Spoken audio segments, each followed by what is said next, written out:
it's just as good. Rodinal, as I've said before, is a high accutance developer.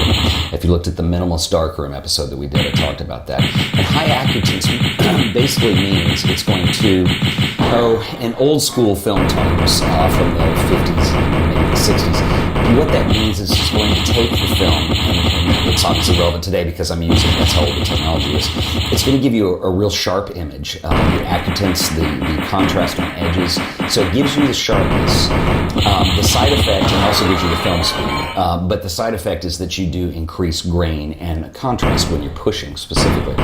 So I used Rodinal, but I decided not to develop it normally. I decided to do a stand development. And stand it's really easy, but it does seem a little, well, it gets a little tricky when you're trying to figure out what the time should be.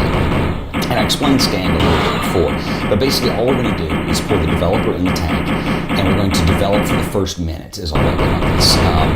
Agitation, when you're moving the film, you have to do it to replenish the chemical that's laying up on the film.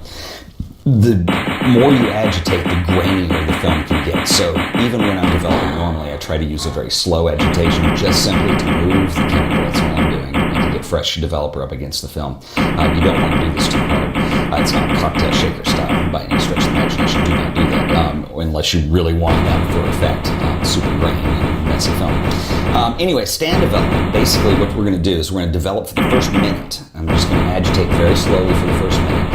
After that, we're going to let it sit for 2 hours is what I determined on this. And this was a technique, and I would love to give them credit. I forgot their name already. I need to look it up and give you that. But anyway, it's a technique I got off the web when I searched it. And basically what you're going to do is let this stand for 2 hours.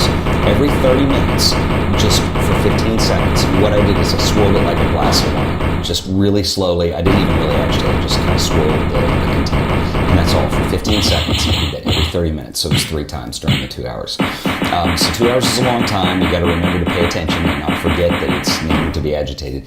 But I'm pretty proud of the results. They came out pretty good, and I'm pretty impressed with what Tri-X will do. So what we'll do is let's go ahead and look at some images. I'm going to talk about some issues that a few of them have, and I have some theories for explanation of why they may have turned out that way, because they're not really consistent.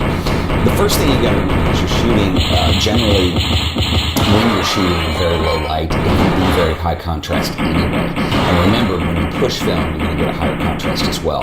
So a lot of the images are high contrast, and it becomes, I think, increasingly difficult to consistently meter, particularly with your camera. So I think it's a good idea.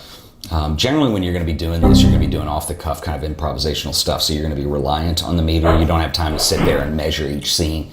But learning how to be a little bit more acute with that and a little bit more attentive to that situation, I think is important. Also, bracketing exposures is really hard. And the last thing I want to say is I'm pushing the F3. It maxes out at 64. And so it could be that some of the images that came out a little bit underexposed, it simply had a hard time metering because I'm pushed all the way to the end as far as what the camera will do. So anyway, let's take a look at a couple images, and I'll just pull these up. I will say, too, as you can see from this first image here, this was emotionally not an easy roll of film to develop. This is my cat family, and if you follow the vlog, you know that he unfortunately passed away, and these shots were taken the day before we started having trouble. And this was kind of his final peaceful nap. And so, in a way, they kind of mean something to me. They're not great shots, these are, but they mean something special to me.